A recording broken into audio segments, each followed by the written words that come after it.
Bonjour à toutes et à tous. Qu'est-ce qui caractérisera le combat de demain? Est-ce qu'il s'agira toujours d'un affrontement nécessitant de disposer de la supériorité opérationnelle, comme c'est le cas aujourd'hui? Sans doute, mais pas seulement. Aujourd'hui et plus encore demain, la dimension informationnelle a pris une place centrale dans les combats. Alors, où se situeront les combats? Est-ce qu'ils seront terrestres, maritimes, aériens, dans l'espace, dans le cyberespace, dans tous ces milieux en même temps, voire de façon interconnectée? Est-ce que de nouvelles formes de conflictualité vont apparaître? Est-ce que nous sommes assez agiles pour y faire face? S'agira-t-il de conflits de basse intensité ou d'engagements majeurs, de guerres hybrides ou plus conventionnelles? Pour nous éclairer sur ce sujet et surtout pour savoir comment les armées s'y préparent, nous avons demandé à Didier François, qui est journaliste à Europe 1 et reporter de guerre, d'animer cette table ronde. Je vous invite, vous qui suivez cette table ronde, à poser des questions dans l'espace, dans la zone qui se trouve à droite de votre écran, la zone de discussion interactive. Vous trouverez un onglet pour poser vos questions et on prendra certains moments dans cette table ronde pour répondre aux questions. Mais tout de suite, Didier, je vous laisse nous présenter vos invités. On va d'abord commencer peut-être par un petit son qui va nous mettre en ambiance. Alors, nous construisons une armée puissante et moderne dans les domaines aériens, maritimes, une force de feu et une force stratégique. D'ici à 2035, nous bâtirons une armée de classe mondiale. Mon premier budget sera soumis au Congrès le mois prochain.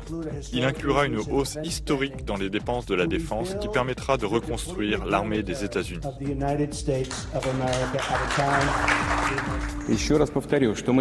Je le répète encore une fois, nous avons dit à plusieurs reprises à nos partenaires américains et européens, aux pays membres de l'OTAN, que nous prendrions les mesures nécessaires pour éliminer les menaces qui se posent à cause du déploiement du système antimissile mondial des États-Unis.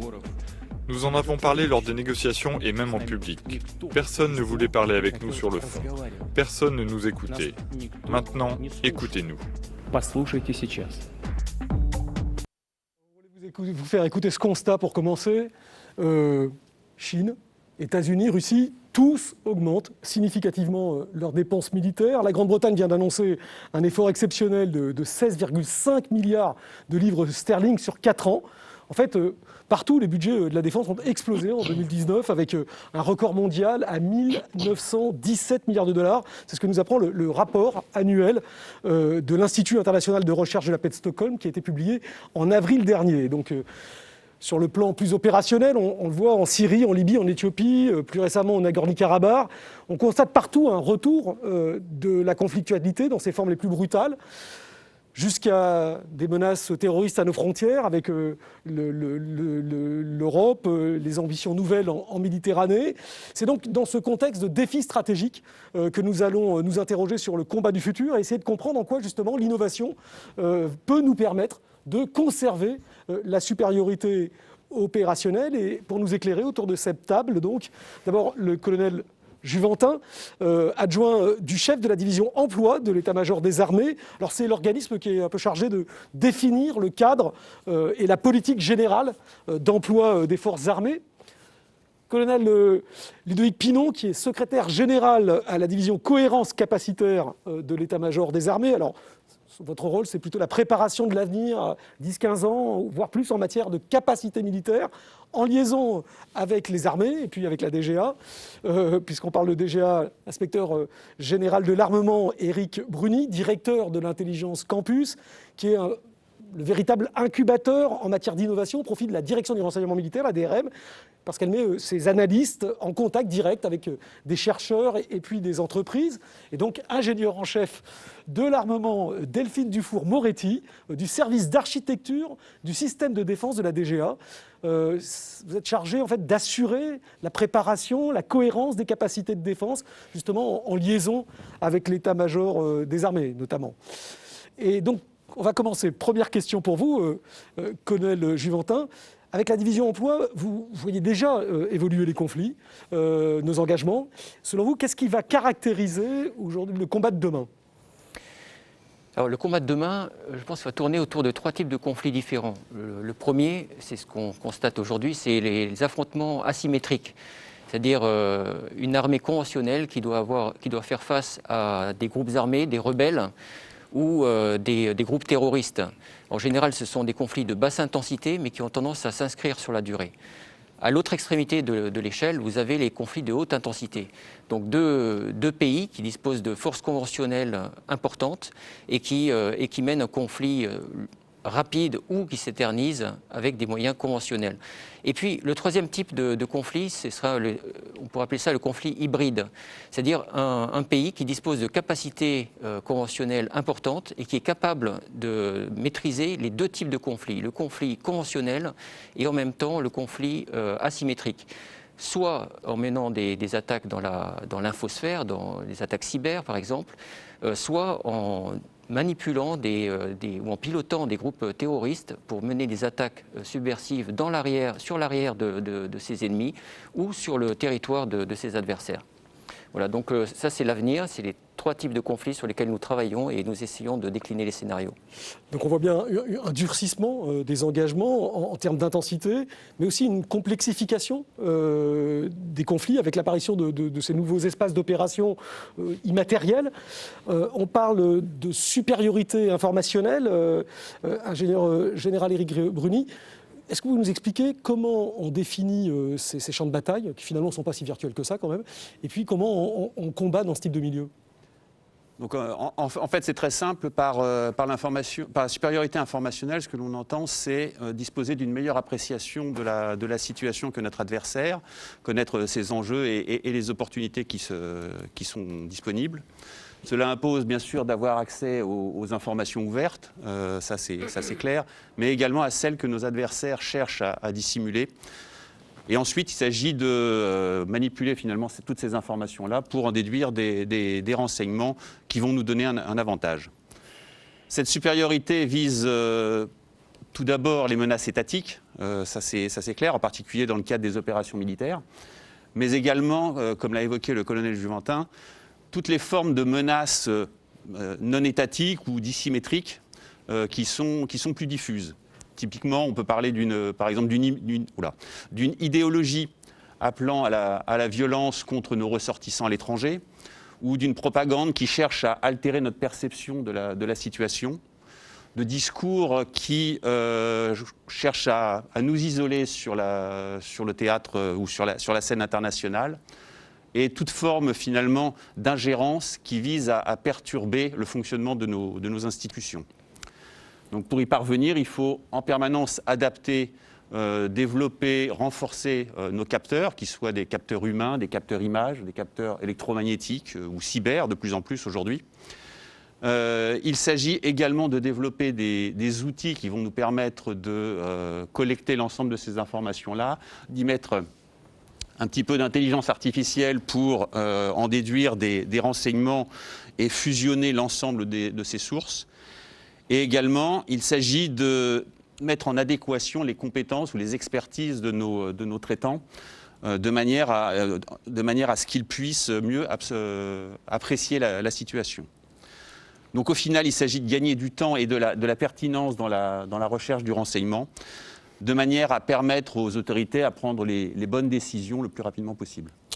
Donc on le voit bien dans ces 2 interventions, il va falloir être capable de développer des doctrines et des technologies nouvelles pour relever ces défis.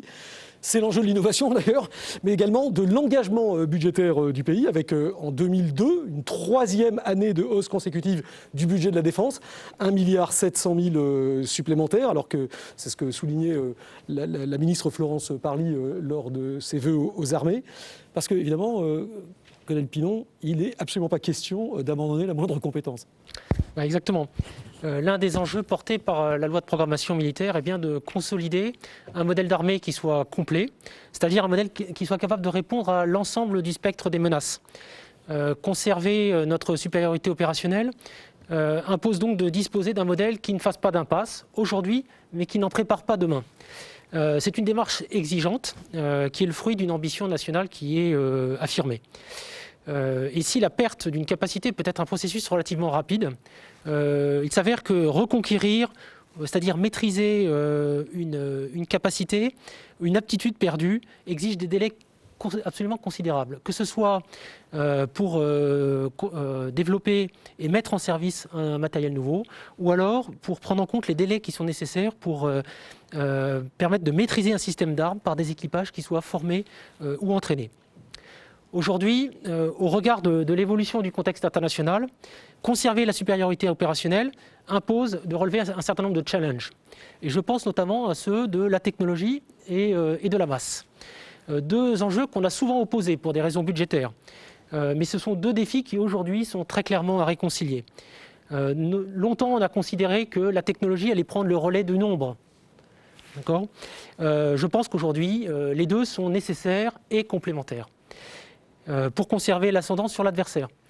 Et pour conserver l'ascendant sur l'adversaire, on peut le faire à la fois par le développement de technologies de pointe pour rester dans le peloton de tête des nations qui comptent, mais également par la capacité à s'engager dans la durée, dans des milieux complexes, mais aussi également à se régénérer. Et c'est là où je vous renvoie à la notion de masse. Alors cette masse, il y a différentes manières de la constituer. Bien évidemment, on va penser en première approche au format des armées, mais il y a d'autres moyens de le faire. On pourrait par exemple prendre le recours à des partenaires ou à des alliés dans le cadre de coalitions, mais c'est également en faisant appel à de nouvelles technologies, des technologies qui apporteront le nombre, notamment pour se concentrer sur certaines fonctions.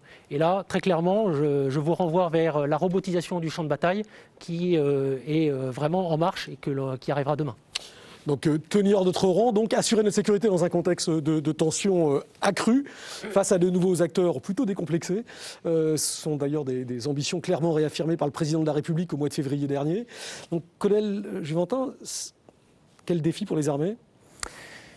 Le défi, je rejoins ce que le collègue Pinon disait tout à l'heure, le défi pour les armées, c'est vraiment de tenir leur rang au sein de l'OTAN, au sein de l'Europe, et d'être capable de maintenir leur supériorité opérationnelle.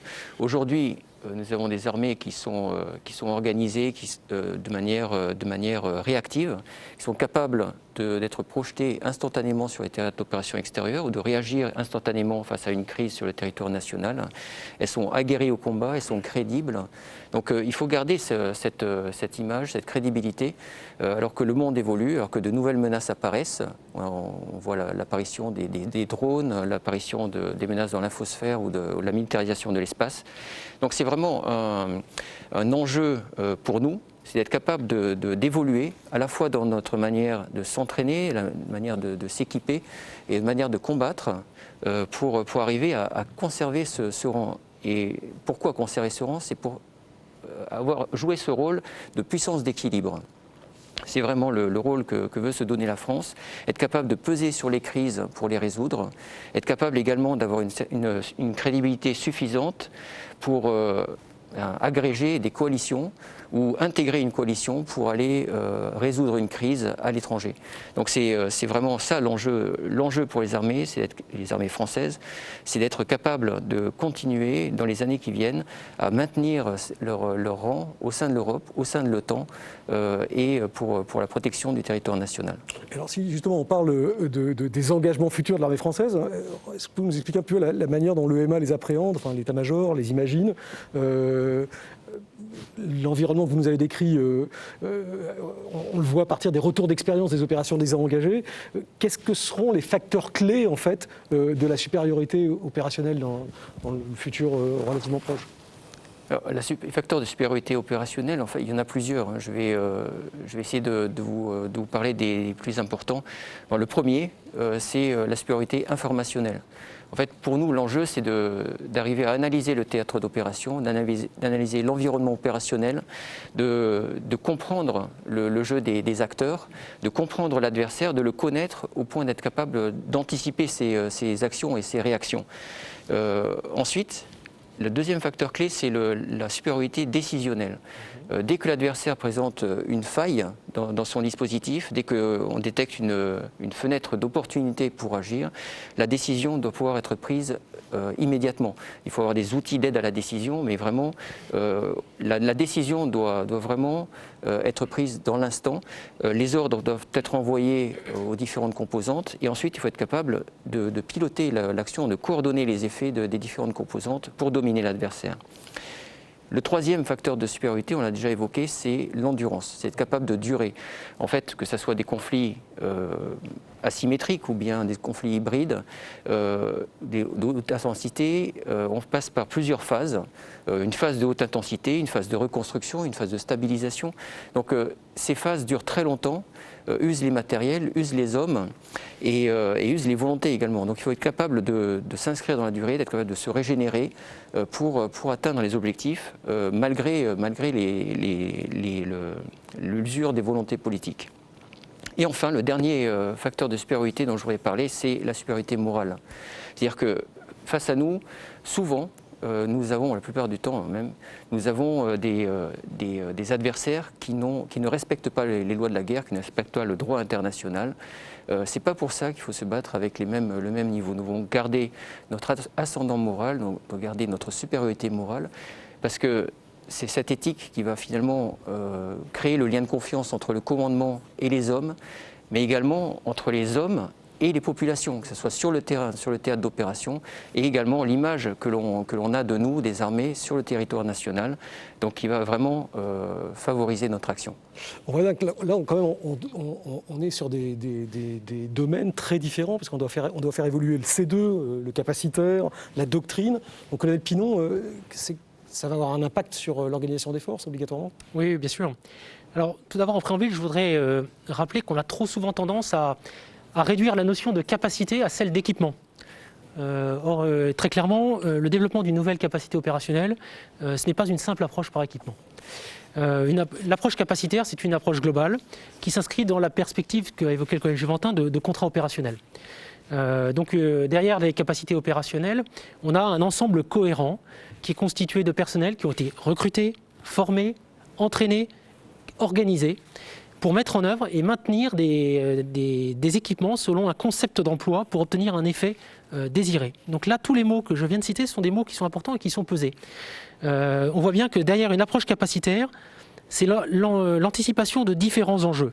Des enjeux de doctrine, des enjeux d'organisation des forces, des enjeux de ressources humaines, des enjeux de soutien, des enjeux d'entraînement, des enjeux d'interconnexion avec d'autres systèmes d'armes et avec des systèmes de commandement que vous évoquiez.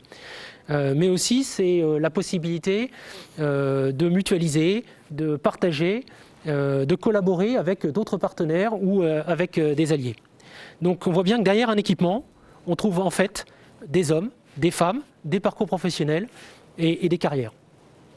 Voilà, je vous propose maintenant de prendre le temps de répondre rapidement à quelques questions que vous nous posez. Je vous rappelle, c'est dans l'onglet questions, à ne pas confondre avec l'onglet chat, parce que sinon les questions ne remontent pas. Voilà, alors on nous demande une hypothèse d'engagement majeur, ça change quoi concrètement pour les armées? Qui veut répondre? Oui, je vais prendre la parole. En fait, les armées aujourd'hui sont organisées, entraînées, équipées selon deux types de modèles. Le premier, c'est ce qu'on appelle la situation opérationnelle de référence. C'est ce qu'on fait au quotidien. C'est la capacité à agir sur le territoire national en appui des forces de sécurité intérieure ou de sécurité civile. C'est également la capacité à répondre à une crise à l'étranger en projetant des forces ou de la puissance pour tenir nos engagements, nos alliances, etc. Et c'est également la capacité à réagir, donc avec des forces en alerte, et à commander les opérations. Tout ça, c'est la manière dont nous sommes organisés et dont nous fonctionnons au jour le jour en France. Après, il y a l'hypothèse d'engagement majeur. On y travaille, on s'y prépare, mais il faut comprendre qu'on change complètement de dimension. En fait, l'hypothèse d'engagement majeur, il faut imaginer un conflit hybride, donc un volet de haute intensité aux portes de l'Europe, contre un adversaire aux portes de l'Europe, et un adversaire donc il va falloir combattre en coalition, avec des structures de couronnement qui sont adaptées. Mais il y a un adversaire qui est également capable de mener des actions soit subversives, soit des attaques terroristes, etc., sur notre territoire national. Et donc il va falloir en même temps projeter des forces à l'étranger, en coalition, s'intégrer dans les coalitions, donc être interopérable avec nos alliés, et en même temps protéger le territoire national contre les actions de l'ennemi. Ça, c'est l'hypothèse d'engagement majeur. Ça suppose de revoir complètement nos actions en cours, nos opérations en cours, de se réarticuler et d'être capable de tenir sur la durée en régénérant les hommes et le matériel. On nous demande également, nous dit que certaines grandes puissances sont dotées de cyberforces d'attaque. Est-ce que les armées vont se doter de ce nouveau type de bataillon ? Bon, je peux essayer de répondre également. En fait, on a depuis plusieurs années un commandement des opérations cyberdéfense. Les armées ont intégré des chaînes de défense contre les attaques cyber. L'outil de défense, l'outil à l'intérieur des armées, donc la cyberdéfense est déjà prise en compte. Ça évolue tous les jours, on renforce les structures, on réorganise, on devient beaucoup plus opérationnel, on est reconnu au sein de l'Europe. Mais il faut comprendre que c'est une action interministérielle. Et effectivement, il y a des organismes comme l'ANSSI, etc., qui chapeautent toute cette réponse de l'État face à la menace cyber. Nous sommes un volet de la réponse cyber face aux menaces qui viennent de l'étranger ou qui sont générées sur notre sol. Oui, les armées s'y préparent, elles sont organisées elles évoluent dans leur mode d'action, etc. Et puis elles s'entraînent également en ambiance cyber. Très bien, rapidement, une troisième question. On nous parle de véhicules. Cette fois-ci, les véhicules de nouvelle génération sont de plus en plus lourds et volumineux. Est-ce que la véritable innovation, ce ne serait pas de faire plus légère et plus petite ? Alors, je peux peut-être en dire un mot. En fait, aujourd'hui, on travaille sur des technologies justement qui permettront d'alléger les véhicules, donc typiquement des blindages beaucoup plus légers dans des matériaux nouveaux, composites, voilà. Mais il y a une autre innovation qui est envisageable et c'est une option qu'on a prise dans le cadre de MGCS notamment, c'est de répartir les effecteurs et les capteurs finalement sur plusieurs types de plateformes coordonnées entre elles. Donc, ce qui permet individuellement d'avoir encore des plateformes très agiles, mais de disposer de toute la palette de capteurs et d'effecteurs. Très bien. Allez, une dernière petite question pour cette session. Comment est-ce que les armées font pour répondre aux défis énergétiques, notamment en termes de réduction des réserves fossiles ? Alors écoutez, si ça ne vous saute pas aux yeux, il y aura une table ronde dédiée à l'énergie demain. Voilà, à moins que vous souhaitiez dire un mot sur la question. On peut évoquer l'hybridation, par exemple. Donc ça, c'est quand même une technologie qu'on a étudiée à travers des études amont. Et la ministre de la Défense, Florence Parly, a annoncé récemment un démonstrateur de Griffon hybride. Donc Griffon, un des véhicules du programme Scorpion.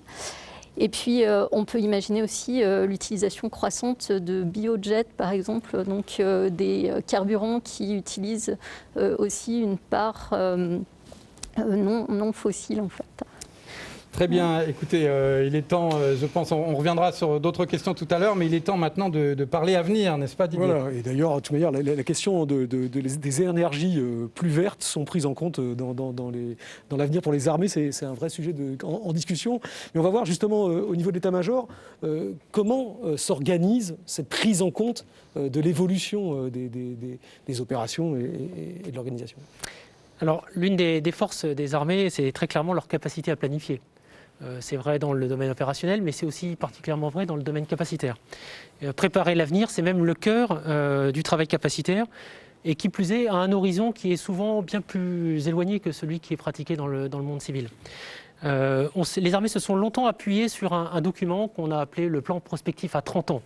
Alors 30 ans, c'était peut-être un peu trop lointain, ce qui fait qu'au courant des années 2000, on a décidé de ramener cet horizon à 15-20 ans, peut-être pour mieux capter l'accélération de l'innovation, mais également pour le ramener à un horizon temporel, c'est-à-dire 2 lois de programmation militaire, finalement qui permettent de réellement travailler sur des capacités futures qui seront disponibles à l'horizon considéré. J'en veux pour preuve les grands programmes qui sont développés aujourd'hui, programmes de remplacement dans le domaine de l'aviation ou de chars de combat ou le futur porte-avions de nouvelle génération, sont tous les 3 des programmes qui seront livrés à l'horizon 2040. D'accord ? Alors aujourd'hui, donc, on travaille sur un horizon un peu plus réduit dans un document qu'on appelle le besoin militaire prospectif. C'est un document qui pose plus de questions qu'il n'apporte de réponses. Vous allez me dire, c'est surprenant, mais en fait c'est vraiment ça l'intérêt, c'est qu'il pose des questions, il vient nous challenger dans la manière d'aborder les sujets d'avenir, de manière à pouvoir orienter la recherche, servir de référentiel prospectif pour à la fois aussi les industriels et nos alliés, mais également contribuer aux travaux d'adaptation des armées. Alors ce document, il identifie 6 capacités aptitudes capacitaires structurantes qui viennent poser des questions, interroger le besoin de demain. Est-ce que c'est inéluctable? Est-ce que c'est probable? Ou est-ce qu'on doit le provoquer pour préparer la capacité future?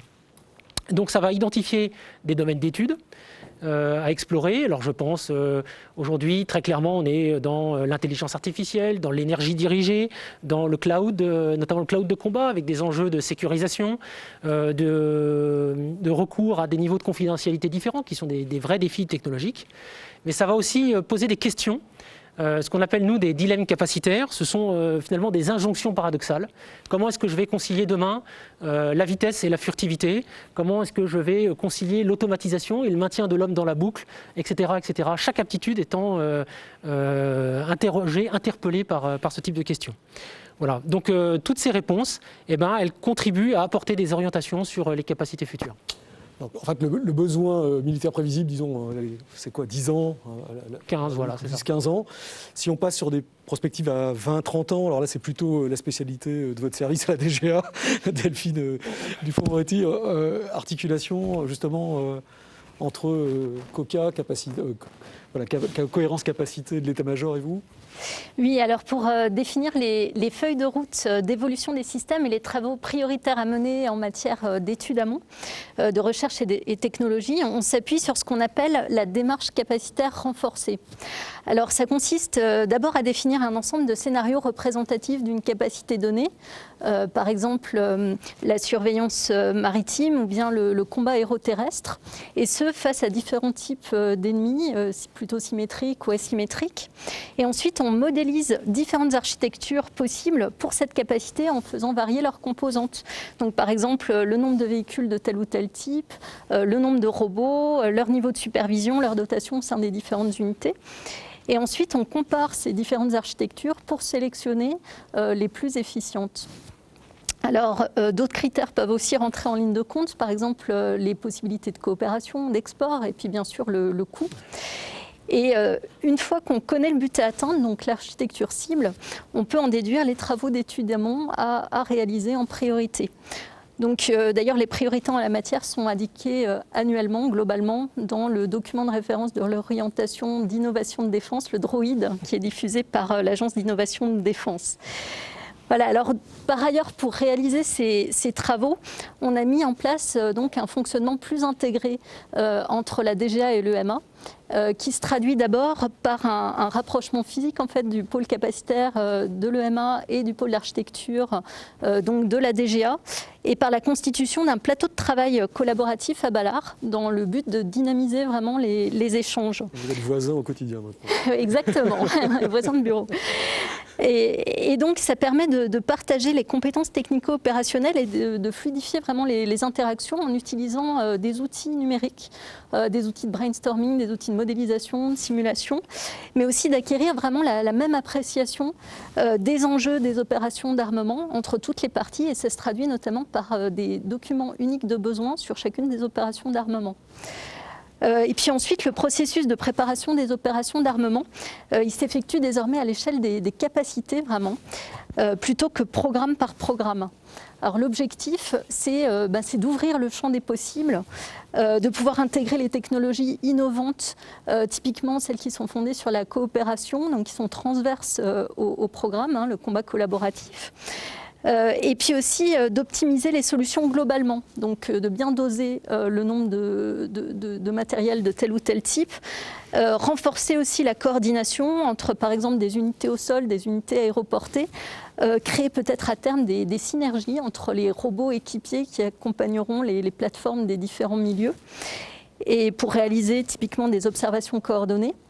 Et puis, autre exemple, on ne remplacera pas forcément donc, un char par un autre char. On a évoqué tout à l'heure le MGCS, qui sera un système multiplateforme et qui pourra remplir de nouvelles fonctions au profit du groupe tactique interarmes, par exemple peut-être la lutte anti-drone. Alors, en parlant d'avenir, je vous propose maintenant de vous livrer un petit exercice qu'on pourrait appeler l'essentiel en 30 secondes. Je vous pose une question et j'attends des réponses particulièrement brèves. Vous allez voir. Regardez.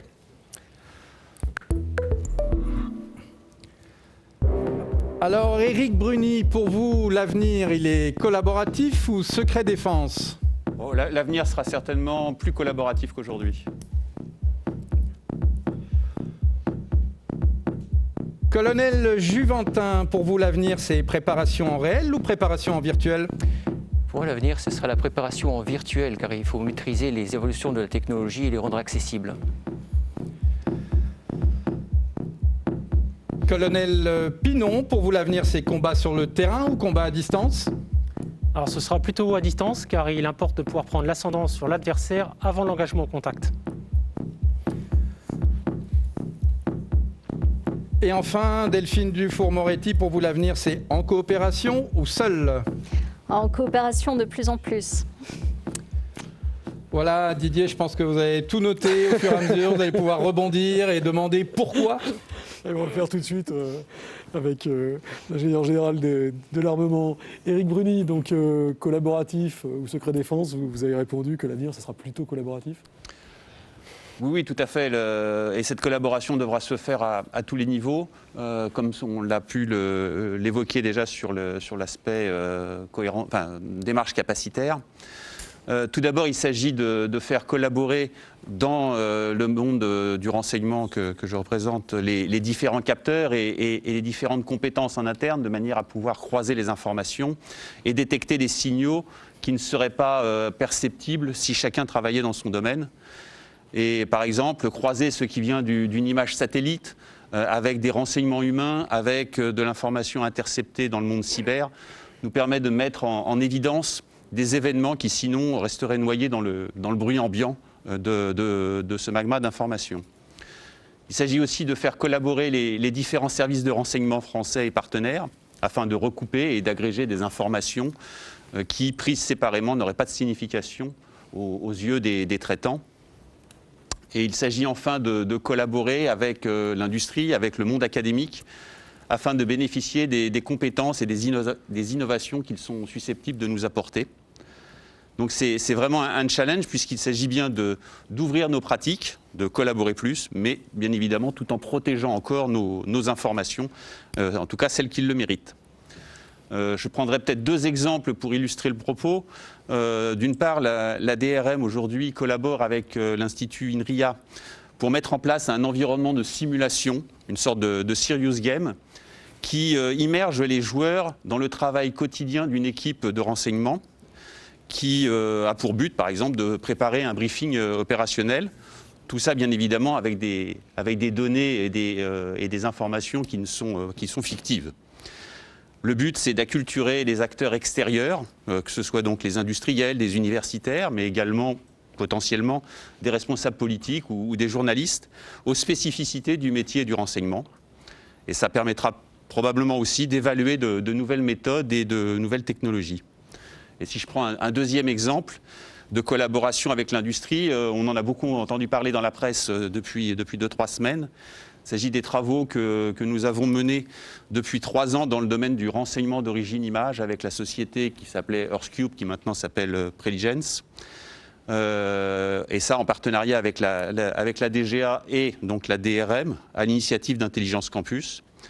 Et là, dans une démarche de co-construction d'un outil ou d'un démonstrateur qui s'appelle Taya, en associant des équipes industrielles, des ingénieurs de la DGA, des experts métiers de la DRM, nous avons pu expérimenter en grandeur réelle un outil qui apporte finalement, qui montre tout l'apport de l'intelligence artificielle pour l'interprétation de photos satellites. Et on a déjà des gains opérationnels qui sont réalisés.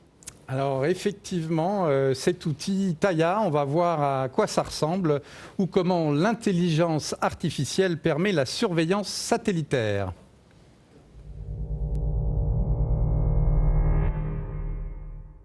Taya est une expérimentation hébergée au sein du Centre de formation et d'interprétation interarmée de l'imagerie de la Direction du renseignement militaire, qui vise à construire un outil sur mesure de détection automatique d'activités sur des sites d'intérêt géographique identifiés. Chaque jour se réunissent les experts de la société Earthcube, de la DGA et les spécialistes du renseignement d'origine image d'intérêt militaire. Concrètement, nous avons installé une plateforme d'expérimentation qui est alimentée avec des images opérationnelles de la nouvelle constellation de satellites d'observation CSO. Les algorithmes développés nous permettent de détecter, de reconnaître et d'identifier des avions, des véhicules, des navires, et ceci sur un volume d'images sans cesse croissant. Cette technologie vient aider les experts dans leur travail de recherche d'informations et d'indices sur les images, mais également leur permet d'améliorer l'analyse de l'activité sur des sites d'intérêt géographique présélectionnés. Ils peuvent ainsi s'affranchir d'une part de leurs tâches particulièrement fastidieuses et se concentrer sur celles à plus forte plus-value. Cet apport de l'intelligence artificielle va également nous permettre de faire évoluer nos métiers, dans lesquels une part plus importante sera dédiée au traitement des données.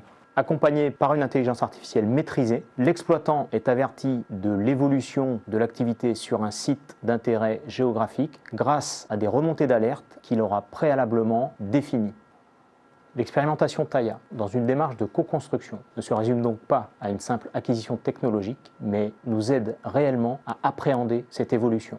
Les premiers résultats obtenus nous ont motivés avec la DGA à poursuivre l'expérimentation. À terme, l'objectif sera de proposer cette capacité technologique à l'ensemble des acteurs du renseignement d'origine image et de l'analyse. D'ici là, nous allons progressivement associer de nouvelles populations du ministère à cette expérimentation. Aujourd'hui, les premiers gains opérationnels sont déjà identifiés. Grâce au flux d'images traitées, nous pouvons déceler des activités parfois fugaces et jusqu'alors inconnues sur certains sites d'intérêt particulier, tels par exemple la présence de drones sur une plateforme sur lesquelles ils n'avaient encore jamais été observés. La mise en place d'alertes paramétrées permet également de raccourcir le tempo du renseignement.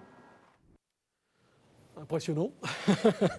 Donc la gestion des big data et... On va revenir justement sur les opérations.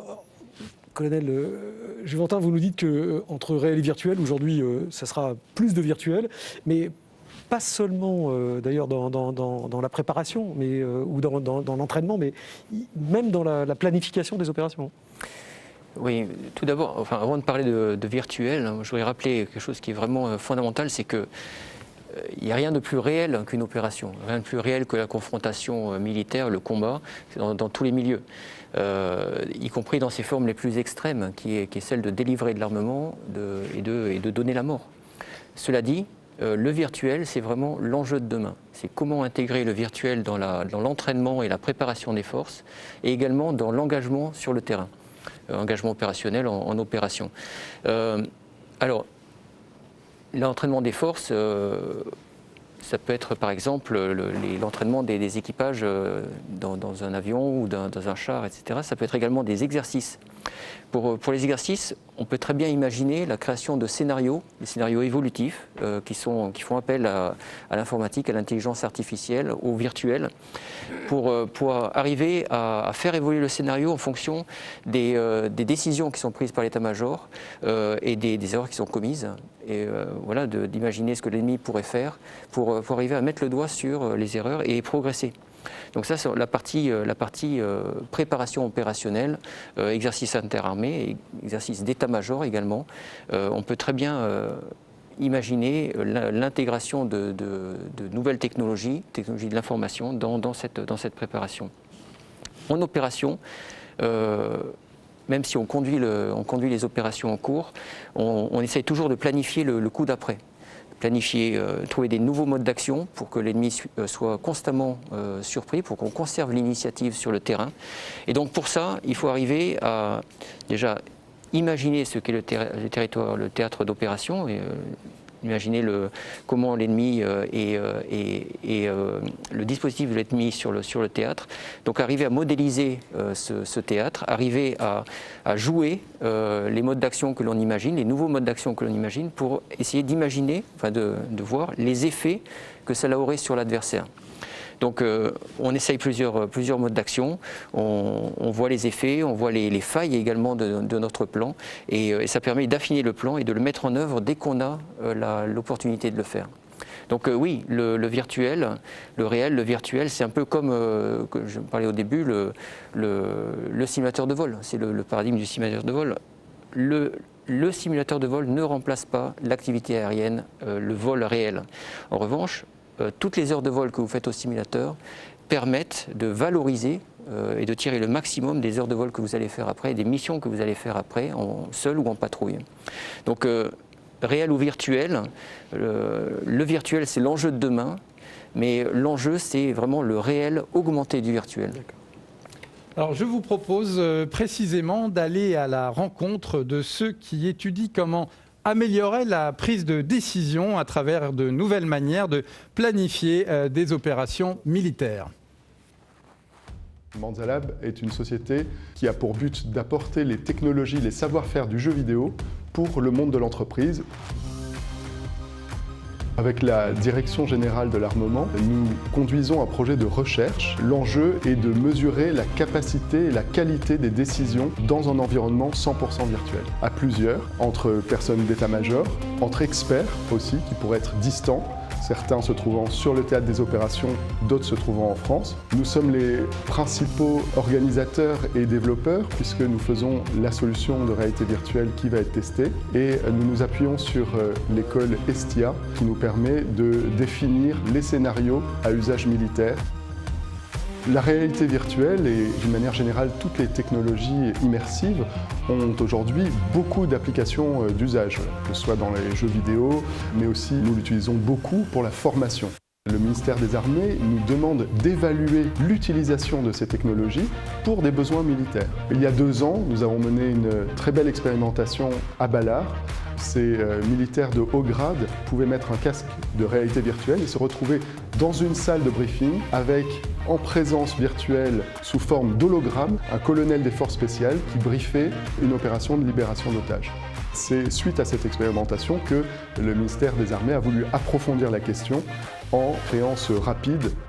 On travaille beaucoup avec les sciences cognitives et cela nous a permis de théoriser et de savoir ce qu'il faut pour recréer la présence virtuelle. Si on regarde une même carte d'opération militaire, on voit tous dans quelle direction on regarde dans l'environnement virtuel. C'est ça la présence virtuelle. Cognitivement, quelque chose qui est très important, c'est surtout quand on est dans un contexte de décision très complexe avec énormément d'informations, c'est de donner les bonnes informations aux bonnes personnes. Et là, dans une salle de planification virtuelle, on peut avoir des choses qui n'existent pas aujourd'hui dans des salles de planification réelles. Voilà, donc voir plus loin, cibler plus loin, frapper plus loin. Combat de terrain ou combat à distance, Colonel Pinon, vous avez répondu plutôt à distance. C'est quand même une évolution assez forte du métier de soldat. Alors, je ne pense pas que ce soit une évolution aussi forte que ça, parce que depuis toute éternité, en fait, l'homme a essayé d'atteindre son adversaire à distance. Que ce soit d'abord le javelot, puis l'arc, l'arbalète, le fusil, le canon. On a toujours essayé de chercher à atteindre l'adversaire avant qu'il puisse vous frapper. Et c'est bien dans cette dynamique-là qu'on doit s'inscrire. C'est continuer à prendre l'ascendant avant qu'il y ait contact. Et donc de repousser les limites de l'engagement, notamment pour protéger nos soldats. Alors il y a plusieurs manières de le faire. On a évoqué les armes, effectivement. On continue à travailler l'allonge de nos capacités, la portée de nos armes, mais il y a également la protection accrue de nos moyens, que ce soit des protections passives ou actives. Et je bondis sur la question qui nous était posée tout à l'heure, sur la taille des véhicules. Bien évidemment, nos véhicules sont plus gros aujourd'hui parce qu'on est plus exigeant sur la protection vis-à-vis notamment des mines et des IED. Et enfin, il y a un troisième moyen de repousser l'engagement au contact, c'est d'optimiser l'emploi des capacités, Delphine l'a évoqué tout à l'heure, en démultipliant les effets par notamment un partage optimisé de la donnée. Et ça, je pense que c'est extrêmement important. Ça permet d'améliorer la connaissance de la situation, d'accélérer la boucle des décisions, ça a déjà été évoqué. Et c'est cette infovalorisation dont on entend souvent parler, qui est au cœur du programme Scorpion, qui est en cours de déploiement dans l'armée de terre et qui sera enrichi et complété à l'horizon 2040 par le programme Titan. Donc Scorpion, c'est deux choses. C'est d'abord le renouvellement dans une dynamique de cohérence et globale de plateformes, de véhicules blindés de l'armée de terre qui ont été mis en service dans les années 70. Donc là, c'est vraiment le moment de changer. Et ensuite, c'est aussi la relève du défi du combat collaboratif.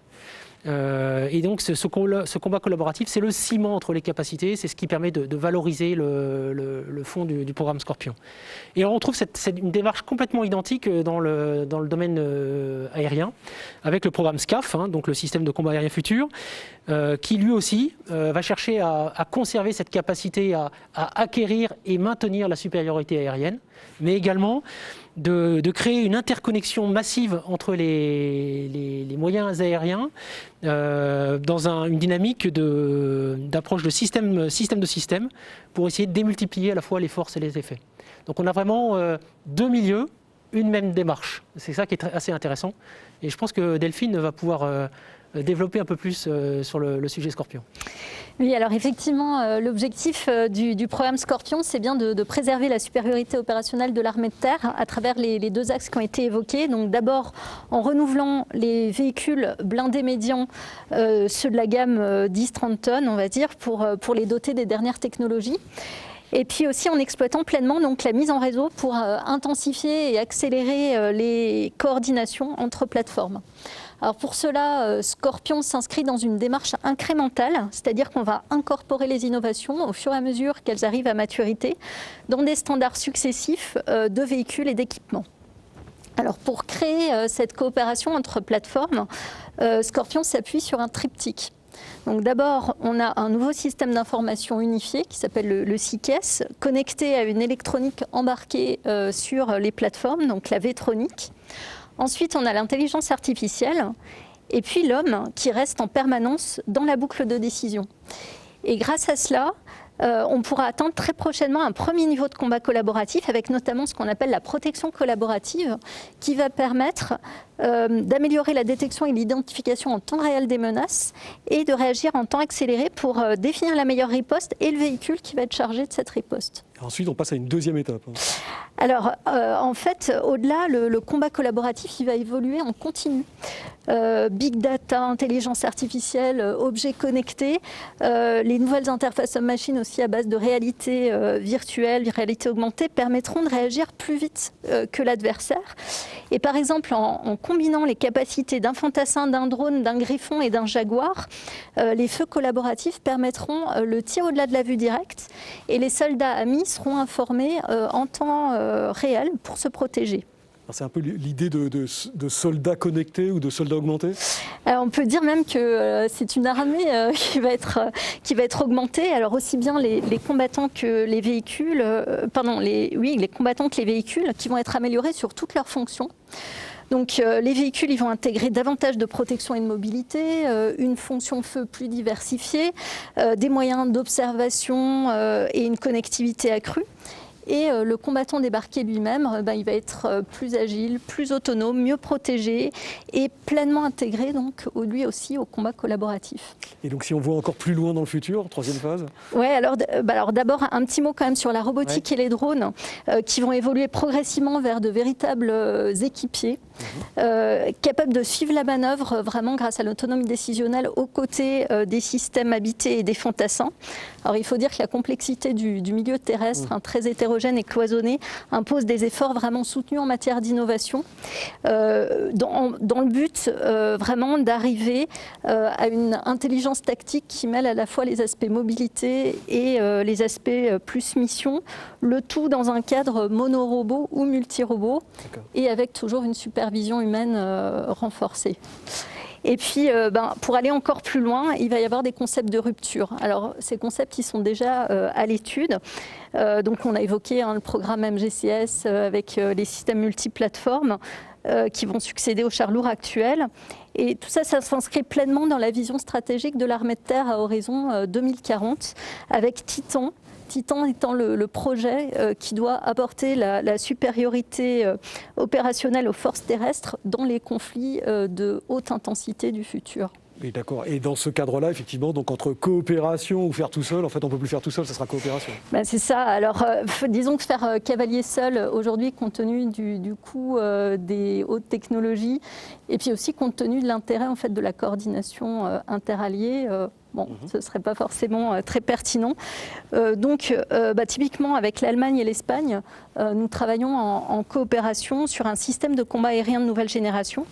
Alors, cette coopération initiée en 2017 se structure, d'autant que nous avons la même vision en fait, entre les 3 pays du besoin opérationnel. Et puis, elle a notamment été officialisée en 2019 à travers la signature au Bourget d'un accord cadre. Donc là, c'est bien, on parle bien du système de combat aérien futur. Mais c'est ça, le SCAF. Alors, le SCAF qui vise à succéder en fait, aux flottes d'avions de combat actuelles. Il devrait être mis en service à l'horizon 2040 et il va s'articuler autour d'une composante pilotée, donc les avions, de missiles et puis aussi de drones, donc ce qu'on appelle les remote carriers en anglais, fortement connectés, tous aptes à agir au sein d'un système de systèmes. Alors, son objectif, ça va être de faire face aux défis des environnements opérationnels futurs. Et le SCAF, pour cela, il va donc devoir être polyvalent déjà pour pouvoir mener toutes les missions air surface qui lui sont allouées. Il devra être interopérable avec les moyens OTAN et Union européenne. Il devra disposer d'une connectivité renforcée et de capacités de fusion de données temps réel. Et puis aussi une particularité française pour l'aéronaval, il devra être navalisable. D'accord, mais toujours pareil, c'est cette notion de combat collaboratif connecté. Oui. Mettre en œuvre. Alors en fait, compte tenu des élongations des théâtres d'opération et puis aussi compte tenu du vaste champ de missions à couvrir, il va falloir vraiment envisager l'action de manière en pleine interopérabilité, à la fois entre les plateformes du SCAF et avec les capacités alliées. Alors pour y parvenir, on va avoir besoin de 3 leviers essentiels. Premièrement, une architecture informatique ouverte, avec des systèmes de communication, des modèles de données qui répondront à diverses exigences d'adaptabilité, d'intégration, d'évolutivité et puis de résilience. Ça nécessitera aussi la standardisation des normes, des standards avec l'UE et l'OTAN. Deuxièmement, en fait, la prolifération de l'intelligence artificielle et de la numérisation chez l'ennemi nous nécessite, pour gagner l'ascendant sur les systèmes adverses équivalents, d'opérer dans des espaces maintenant immatériels, informationnels. Et dans ce cadre, il va falloir gérer l'énorme flux de data qui est généré par le combat collaboratif connecté et bien maîtriser tous les processus décisionnels homme-machine qui existent dans les boucles classiques d'observation, orientation, décision, action du combat aérien.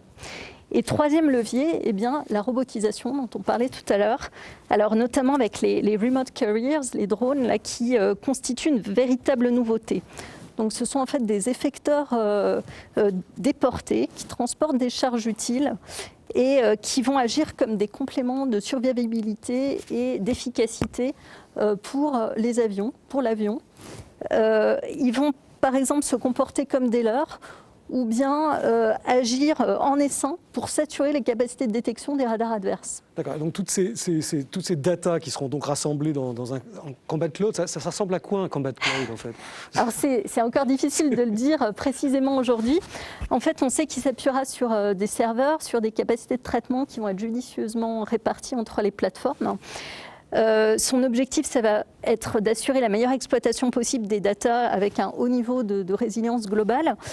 Et puis il faut dire qu'en tant qu'Internet des objets, le SCAF il va être confronté au défi des débits de communication, de sécurité et d'interopérabilité, et donc il va avoir besoin de capacités d'auto-analyse et de reconfiguration pour faire face à toutes les attaques cybernétiques possibles et même aux pertes de liaison. Et pour accélérer les prises de décision, il exploitera toutes les facettes de l'intelligence artificielle. Alors qu'elle soit plutôt prédictive, plus explicative, un peu plus intuitive dans l'instant pour aider le pilote et le commandement.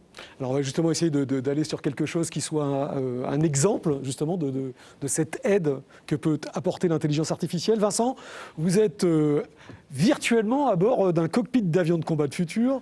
Donc vous avez des lunettes sur les yeux. Qu'est-ce que vous voyez et quelles sont vos impressions ? Absolument, absolument Didier, je suis actuellement en mission de combat, virtuellement bien entendu. Et c'est absolument extraordinaire parce que vous voyez cette interface devant moi. C'est une interface avec des commandes qui répondent à la voix, à reconnaissance vocale.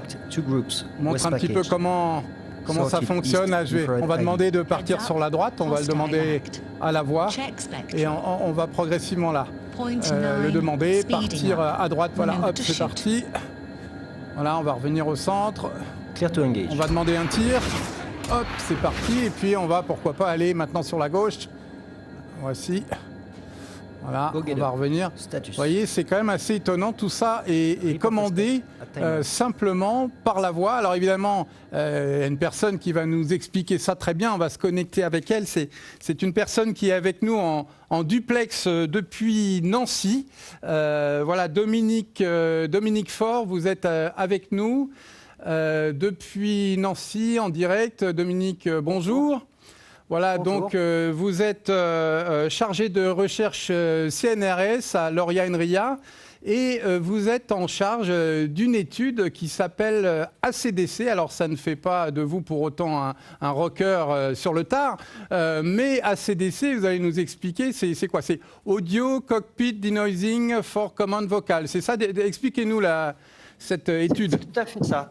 Tout à fait ça. Donc, le but, c'est de pouvoir commander donc, dans un cockpit d'avion à la voix. Parce qu'en effet, le pilote, dans son cockpit, il a les mains qui sont occupées, puisqu'il a une main sur le manche et une main sur la manette de gaz. Donc, c'est compliqué d'aller appuyer sur un bouton. En plus, si vous appuyez sur un bouton, vous détournez le regard, donc vous focalisez votre attention sur autre chose. Ça peut être dangereux en plein combat. Donc, l'idée, c'est d'utiliser la voix pour avoir des informations ou faire des commandes. Alors, utiliser la voix, c'est très bien, mais enfin, dans un cockpit d'avion, il y a quand même du bruit. Alors, comment on fait pour que la voix passe? Oui, alors le bruit est un des problèmes les plus importants parce que, évidemment, si dans un avion de chasse, vous avez le bruit du moteur, du réacteur, vous avez en plus les bruits aérodynamiques et ça couvre parfois la voix du pilote. Donc, on a développé des algorithmes pour enlever le bruit, pour supprimer le maximum de bruit pour que les commandes puissent être reconnues correctement et sans erreur par un système automatique. Alors, on va voir précisément à quoi ça ressemble. On va d'abord écouter le bruit normal. Écoutez. Compute alternate trajectory. Voilà, et le bruit atténué, le voici. Compute alternate trajectory. Voilà, tout le bruit de fond a disparu. Alors, comment vous faites? Voilà. Donc le but était de faire disparaître un maximum de bruit de fond. Et donc, les méthodes qu'on utilise sont fondées sur des réseaux de neurones profonds, on appelle des Deep Neural Networks. Et les réseaux de neurones profonds, c'est actuellement au cœur des algorithmes utilisés en intelligence artificielle et en traitement du signal. Ce sont des algorithmes qui apprennent à partir d'exemples. Et c'est comme ça qu'on arrive à obtenir un résultat assez intéressant et qui permet d'être utilisable. Alors, je vous ai présenté tout à l'heure. Est-ce que vous avez d'autres partenaires sur ce projet? Oui, alors ACDC s'est déroulé dans le cadre du projet MMT, Man Machine Teaming, qui a été piloté par la DGA et en partenariat avec le Loria, Thales AVS et Dassault Aviation. Écoutez, merci beaucoup de nous avoir fait partager cette expérience. Impressionnant, Didier, n'est-ce pas? C'est plutôt impressionnant, oui, effectivement. Delphine, il existe des programmes d'une telle envergure, j'imagine, au niveau de la marine? Oui, alors par exemple, le programme SLAMF, sous maîtrise d'ouvrage de la DGA, qui vise à renouveler les capacités françaises de lutte contre les mines navales et aussi les capacités d'intervention subaquatique. Alors, à terme, SLAMF doit acquérir 8 systèmes de drones qu'on appelle les MLCM, donc les modules de lutte contre les mines, mais aussi les bâtiments de guerre qui vont permettre de les mettre en œuvre, et également des bâtiments base de plongeurs démineurs.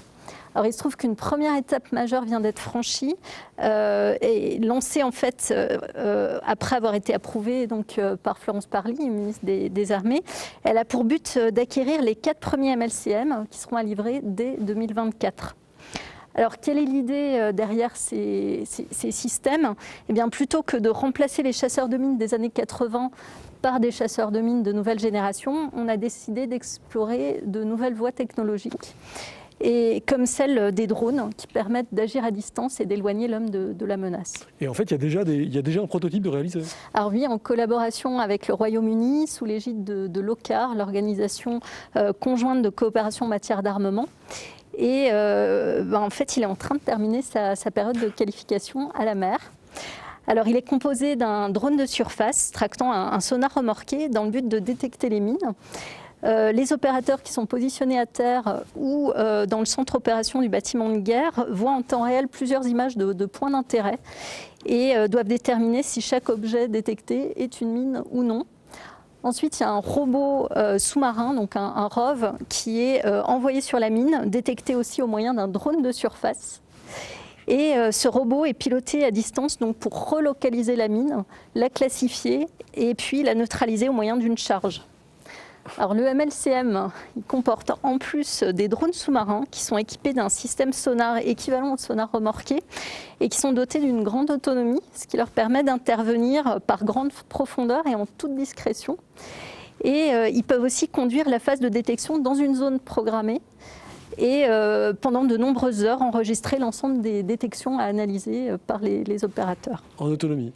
En autonomie. C'est assez futuriste votre affaire là quand même. Alors oui, et on peut en rajouter. Donc autre point notable dans la guerre de demain, c'est que l'opérateur il va disposer en fait dans sa mission de classification des mines d'un système d'exploitation des données de guerre des mines qui lui permet en fait de confronter chaque cas observé par rapport à une base de données et qui vient en fait renforcer son expérience. D'ailleurs, les 4 MLCM, là, ils disposeront eux aussi d'une aide à la décision pour la détection des mines via des algorithmes de traitement du signal sonar par intelligence artificielle. Et de même, tous ces drones, ils vont gagner progressivement en autonomie fonctionnelle pour adapter, par exemple, leur mission à l'environnement. Alors, on peut dire en fait que le SLAMF, il illustre vraiment les ruptures technologiques du milieu naval. Et il devrait conférer à la marine le premier système de guerre des mines dronisé complet au monde. Bravo. Voilà. Très bien. Alors, dernière séquence de questions-réponses. On va la faire très courte parce qu'on est un petit peu en retard. Mais on a voulu se concentrer sur une question qui nous est remontée. Colonel Juventin, je crois qu'elle est pour vous. Quelle est la définition de la résilience pour les armées et comment est-ce qu'elle est prise en compte dans la préparation du futur ? Déjà, la résilience de manière générale, c'est le fait de la capacité d'une organisation ou d'une armée de traverser une crise sans rupture, sans s'effondrer. Et dès que la crise est terminée, c'est de pouvoir revenir à une situation quasiment comme elle était avant la crise, proche de la normale. Donc ça, c'est de manière générale la résilience. Ça peut être face à une crise sanitaire, comme on l'a vu aujourd'hui, face à une crise sécuritaire, ou une catastrophe naturelle dans les dom-toms ou sur un théâtre, dans un pays étranger. La résilience, oui, on s'y prépare, mais les armées ne sont qu'un élément de cette résilience. C'est vraiment la résilience de la nation, la résilience de l'État qui est important. Lorsque les armées vont intervenir, elles vont être, si c'est sur le territoire national, ça va être en appui des structures de l'État. Si c'est à l'étranger, effectivement, ça va être une manœuvre militaire, mais qui sera coordonnée avec les autres piliers de l'État, la diplomatie, le développement, les finances, etc. Et dans tous les cas, ça va être un effort national, que ce soit aujourd'hui ou dans le futur. Alors, on s'y entraîne pour garantir nos accès aux ressources, pour garantir la capacité de nos systèmes et de nos hommes à se régénérer et garantir également la redondance de tous nos systèmes de commandement. Voilà. Très bien, merci à vous. Didier, je crois que nous allons pouvoir conclure. Voilà, dans cette perspective d'être et de tenir, nous arrivons à la fin de cette table ronde. Donc avant de d'abord vraiment vous remercier pour vos explications, j'aimerais quand même vous imposer un dernier petit exercice, donc, qui est de résumer chacune de vos interventions en un mot, et puis peut-être après en une phrase. Et on va commencer, allez, Colonel Pinon. C'est quoi votre mot, vous ? Anticipation. Voilà, pourquoi ? Parce que l'enjeu, c'est bien d'identifier les capacités, les ruptures et les évolutions qui seront nécessaires pour le combat de demain. Parfait. Éric Bruni ? Moi, le mot que j'ai choisi, donc, c'est stop infobésité. Pourquoi ? Parce qu'aujourd'hui, l'enjeu, c'est surtout de bien exploiter efficacement le volume d'informations d'origine diverses auxquelles on est confronté. Et donc, je dirais supériorité informationnelle, oui, mais surcharge informationnelle, non. Colonel Juantin ? Alors le mot que j'ai choisi, c'est l'intégration, parce que la clé du succès des opérations de demain, c'est la capacité des armées à intégrer l'ensemble des composantes, l'ensemble des capacités, l'ensemble des effets dans les différents champs et milieux de confrontation, matériels ou immatériels. Delphine Dufour-Moretti ? Alors, je vais insister à nouveau sur la coopération. Sur le plan capacitaire d'abord, puisqu'on a vu que la coopération, la coordination entre plateformes, le combat collaboratif maintenant est de mise dans tous les milieux. Et puis sur un plan plus politique, avec l'émergence de coopération vraiment structurante dans tous les milieux aussi, MGCS, CAF et puis SLAMF. Et désormais, la montée en puissance du Fonds européen de défense également, au niveau européen donc. Vincent ? Eh bien, écoutez, moi, ce sera tout simplement un hashtag merci. Merci à vous d'avoir participé à cette table ronde. Merci à Didier François de l'avoir animé. Merci à vous de l'avoir suivi. Et puis, je vous donne rendez-vous demain à 10h pour notre prochaine table ronde. Anticiper pour gagner grâce aux technologies de rupture. Voilà, bon après-midi à tous. Merci beaucoup.